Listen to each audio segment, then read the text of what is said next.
सभी defence pensioner बंधुओं को मैं Narendra Kumar wellness consultant entrepreneur trainer living happily की इस श्रृंखला में जिसमें कि स्पर्श की ट्रेनिंग दी जा रही है निःशुल्क बिल्कुल मुफ्त, मैं स्वागत करता हूं। और आज आप सबों के ही डिमांड पर आग्रह पर यह खास वीडियो बनाने जा रहा हूं जिसमें मैं बताऊंगा कि किस तरह से लोगों को यह दुविधा था। मैं पिछले वीडियो बनाया था जिसमें यह बताया था कि किस तरह से स्पर्श में फैमिली पेंशन प्रारंभ करते हैं, यानी कि इनिशिएट करते हैं, डेथ रिपोर्टिंग करते हैं। तो इसी से संबंधित लोगों का यह डाउट आया कि डेथ रिपोर्टिंग और फैमिली पेंशन इनिशिएट करना, ये दोनों में क्या अंतर है, कब कौन सी स्थिति का इस्तेमाल किया जाए। तो यहाँ इस वीडियो को मैं संक्षेप में ही यह बताने का कोशिश करूँगा कि पहला है डेथ रिपोर्ट। ठीक है, ये दोनों काम, चाहे रिपोर्ट डेथ हो या इनिशिएट फैमिली पेंशन हो, दोनों के लिए स्पर्श में लॉगिन करना जरूरी नहीं है। यह स्पर्श के प्री लॉगिन पेज में ही, सर्विसेज में ही अवेलेबल है। सबसे पहला तो यह जान लीजिए, क्योंकि स्पर्श यह मान रही है कि पेंशनर जो थे वो तो डिजीज हो गए, अब वो नहीं रहे, तो हो सकता है कि उनका यूजर क्रेडेंशियल भी गुम हो गया हो, तो इसे दूसरे लोगों के द्वारा ही करना है और उनके पास वो क्रेडेंशियल होगा नहीं। कई बार हो सकते हैं कि स्पाउस के पास भी वो क्रेडेंशियल ना हो, तो इसे लॉगिन करने से पहले ही प्री लॉगिन पेज में ही मिल जाता है। तो यहाँ क्या औचित्य है रिपोर्ट डेथ का, तो सबसे पहला यह जान लीजिए कि रिपोर्ट डेथ तब करना है कि सबसे पहला तो जैसा नाम से ही पता लग रहा है कि उनकी मृत्यु हो गई है। मृत्यु हो गई है, उसके बाद फैमिली पेंशन शुरू कराना है, यानी कि कोई दावेदार है। सबसे पहला तो यह है रिपोर्ट डेथ का कि उनका जो रेगुलर पेंशन आ रहा था उसे यथाशीघ्र बंद कर दिया जाए। दूसरा यह है कि इसके बाद जो फैमिली पेंशनर हैं, यानी कि जो स्पाउस हैं, उन्हें पेंशन दिया जाए। तो पहले चरण में रिपोर्ट डेथ जब किया जाता है तो उसके लिए जरूरी है कि ओरिजिनल डेथ सर्टिफिकेट, चाहे ग्राम पंचायत से या म्यूनिसिपल कॉरपोरेशन से ओरिजिनल कॉपी हो, वो तैयार हो, इसे अपलोड करना होता। तो यह तैयार है तभी करना है।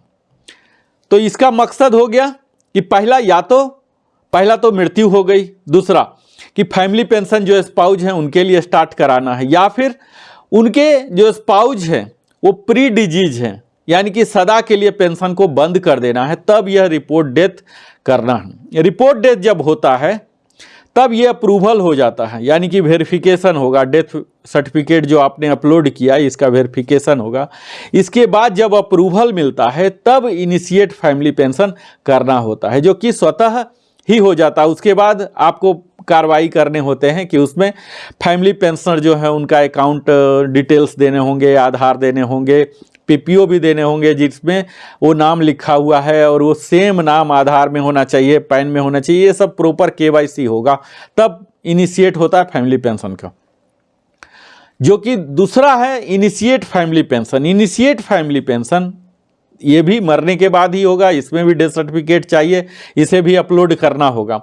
लेकिन ये होता है उनके लिए जो कि उनके डिपेंडेंट हैं, फादर मदर या कोई चाइल्ड हो सकते हैं। कई बार संतान होते हैं जो कि 21 साल से कम या 25 साल से कम हैं, अनमैरिड हैं या विडो हैं, डाइवर्सी हैं, उन्हें पेंशन जब प्रारंभ कराना होता है अदर देन स्पाउस, तब इनिशिएट फैमिली पेंशन को किया जाता है, जिसमें कि यह भी डेथ रिपोर्टिंग से ही होगा स्टार्ट। इसके लिए भी आपको जरूरी है कि उनका डेथ सर्टिफिकेट ओरिजिनल हो। फिर जिनके लिए इनिशिएट किया जा रहा है, चाहे उनके पेरेंट्स हों, फादर मदर हों, या डिपेंडेंट, अनमैरिड या डाइवर्सी, इस तरह से विडो स्पेशली महिलाओं के लिए होता है, बच्चों के लिए 25 साल तक, और बच्चियों के लिए तब ताउम्र जब तक वो अनमैरिड हैं या डाइवर्सी हैं, विडो हैं, तब तक मिल सकता है। तो ये सब इनिशिएट जब करना है तो इनिशिएट फैमिली पेंशन। तो यह तो मूल दो अंतर है जो कि आप सबों की दुविधा दूर कर देगी। और यह भी बता दूं कि यह नॉन रजिस्टर्ड यूजर के लिए, इसके लिए आपको यूजर क्रेडेंशियल की ज़रूरत नहीं है। तो यह इसके साथ ही यह बता दूं कि इनिशिएट फैमिली पेंशन जब करते हैं तो इसके साथ ही इसके लिए रिपोर्ट रीमैरिज ऑफ विडो ये भी करना होता है कि अगर रीमैरिज कर लिए हैं तो उनका पेंशन बंद हो जाएगा, डिस्क्वालिफिकेशन हो जाते हैं। इसी तरह से non support of dependent by existing family pensioner अगर नहीं दे रहे हैं तो ये भी रिपोर्ट किया जा सकता है। ये सब के लिए इनिशिएशन के लिए डॉक्यूमेंट चाहिए और इसके लिए ही बैंक अकाउंट डिटेल्स वगैरह चाहिए, रीमैरिज का सर्टिफिकेट चाहिए, एम्प्लॉयमेंट का रीएम्प्लॉयमेंट का सर्टिफिकेट चाहिए, फिर अंडरटेकिंग ऑफ रिकवरी चाहिए कि जो एक्सेस मिल गया है उसे रिकवर आप कर सकते हैं, ये सब के लिए करना होता है। तो ये सब है इनिशिएट फैमिली पेंशन के तहत आता है। तो अब मुझे लगता है कि रिपोर्ट डेथ और इनिशिएट फैमिली पेंशन के बीच जो भेद था यह अब स्पष्ट हो गया होगा और इस फंक्शनलिटी को, बेशक यह कन्फ्यूजिंग है, थोड़ा सा और क्लैरिटी के साथ स्पर्श टीम को करने की ज़रूरत है। उम्मीद है कि धीरे धीरे जैसे स्पर्श टीम इवॉल्व हो रहा है इसमें भी सुधार लाया जाएगा और लोगों का जो बार बार डाउट आ जाता है इस विषय पर वो भविष्य में नहीं आएगा। तो अब कुछ आपको टिप्स मैं जाते जाते दे दूं कि क्या करना है और क्या नहीं करना है। तो सबसे पहले तो जो करना है वो बता देता हूं कि जो आपको स्पर्श के द्वारा यूजर क्रेडेंशियल मिले हैं उसे सेफली आप रखिए। किसी के साथ यूजर क्रेडेंशियल को साझा करने की जरूरत नहीं है क्योंकि यह आपका कॉन्फिडेंशियल डाटा है। कई बार हम सोशल मीडिया पर लिख देते हैं मेरा सर्विस नंबर ये है, बैंक अकाउंट नंबर ये है, इतना बेसिक है, इतना आधार नंबर है, ये डीओबी, ये सब बिल्कुल ही साझा करने की जरूरत नहीं है। आपको मालूम है कि यह डाटा को यूज करके कई फ्रॉडलेंट एक्टिविटीज़ किए जा सकते हैं, आपके अकाउंट को भी खाली किया जा सकता है। किसी के साथ भी आप अपना पर्सनल डाटा साझा न करें, ना कि यूजर आईडी पासवर्ड, बल्कि आपका जो पर्सनल है डिटेल जैसे Aadhaar card, PAN card, account details, ये सब डीओबी वगैरह मत किसी के साथ साझा कीजिए। और इसके साथ ही कोई लिंक दे दिया उसे आप मत डबल क्लिक करके उस वेबसाइट में पहुंच जाएं। आप उसको पहले वेरीफाई करें कि उस यूआरएल में जो एड्रेस है वेबसाइट का उसमें लॉक साइन है कि नहीं, HTTPS है या HTTP है, एस से सिक्योर्ड होते हैं तो ये सिक्योर्ड साइन भी देख लीजिए, लॉक साइन देख लीजिए। किसी के साथ भी OTP से ही आपको मालूम है कि आपके अकाउंट खाली हो जाते हैं, आधार के लिए या बैंक का या कई तरह के। OTP एक सिग्नेचर का, ऑथोरिटी का काम करता है। यह 4 नंबर का ही OTP आपके पूरे अकाउंट को खाली कर सकता है जो कि सालों साल लगे होंगे। तो OTP आपको किसी के साथ साझा नहीं करना है, चाहे वो कोई भी एजेंट हो, रिश्तेदार, आप अपने ही स्वयं कीजिए जब तक कि बिल्कुल फेथफुल ना हो। और अगर अपने प्रोफाइल को चेंज करते हैं तो स्वयं ही कीजिए या वहाँ अवेलेबल रहिए। ऐसा नहीं कि फ़ोन पर करवा रहे हैं कुछ भी, फिर कल गलत हो जाएगा तो इसके लिए आप ही जिम्मेवार होंगे। कोई भी डॉक्यूमेंट जब आप देखते हैं, डिक्लेरेशन देते हैं, अंडरटेकिंग चाहे ऑनलाइन हो या साइन करते हैं, उसे आप ज़रूर पढ़ लीजिए। ऐसा नहीं कि बिना देखे बिना समझे साइन कर दिया और कल होके जिम्मेवारी आप पर हो जाएगी, आपकी अकाउंटेबिलिटी होगी। इसके साथ ही आप जब स्पर्श में देखते हैं वहाँ व्यू प्रोफाइल सेक्शन है, यहाँ आप देख लीजिए कि MACP ग्रेड जो है, आपका जो रैंक है, क्वालिफाइंग सर्विस है, ये सब सही है। कम्यूटेशन डेट जो माइग्रेशन से पहले बैंक के पेंशन स्लिप में आता था वही है या चेंज हो गया है। रिस्टोरेशन डेट बड़ा ही महत्वपूर्ण है, या 15 ईयर्स होता है। लोगों को यह डाउट होता है कि रिटायरमेंट से 15 ईयर, रिटायरमेंट से 15 ईयर्स नहीं है।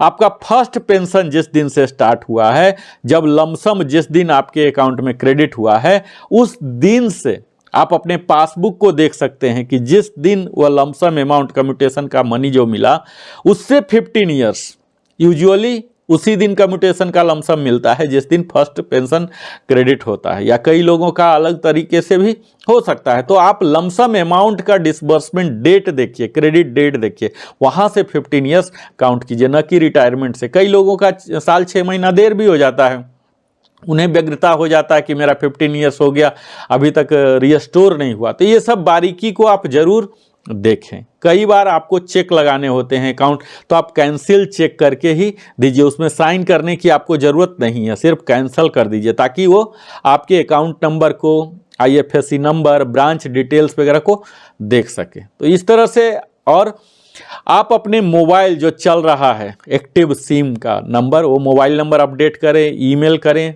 पैन नंबर, आधार नंबर, बैंक अकाउंट, ये सब बिल्कुल ही मेटिकुलसली चेक कर लें। और जब भी कोई SMS आता है इसे आप ज़रूर देखें कि ये फिक्सियस है, कहीं स्पैमिंग तो नहीं है, ईमेल वगैरह देख लें कि ये सही है, पेंशन क्रेडिट होता है मंथली। इस तरह से अगर आप थोड़ा सा सजग रहते हैं तो आपको कोई धूर्त नहीं बना सकता, फ्रॉडलेंट एक्टिविटीज नहीं होगा।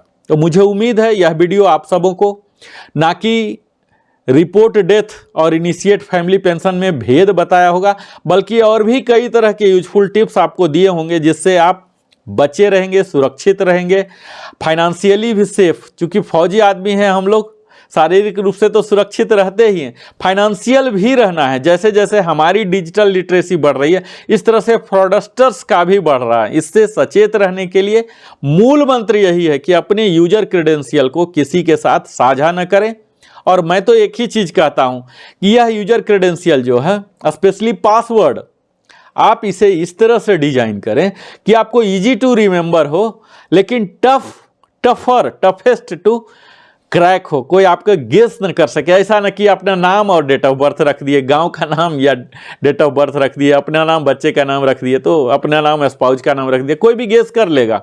तो इस तरह से गेस करना बड़ा ही मुश्किल हो, लेकिन आपको स्वयं को याद रखना बड़ा ही आसान हो। इस तरह से पैटर्न बनाएं, डिजाइन बनाएं। बहुत बहुत धन्यवाद, आप हमारे साथ निरंतर बने रहते हैं। अगर अभी तक आपने सब्सक्राइब नहीं किया तो देर किस बात का, अवश्य ही सब्सक्राइब करें। सब्सक्रिप्शन में आपका कुछ नहीं जाता है और हमें बहुत कुछ आता है, हमारे चैनल को विकास और वृद्धि का अवसर मिलता है।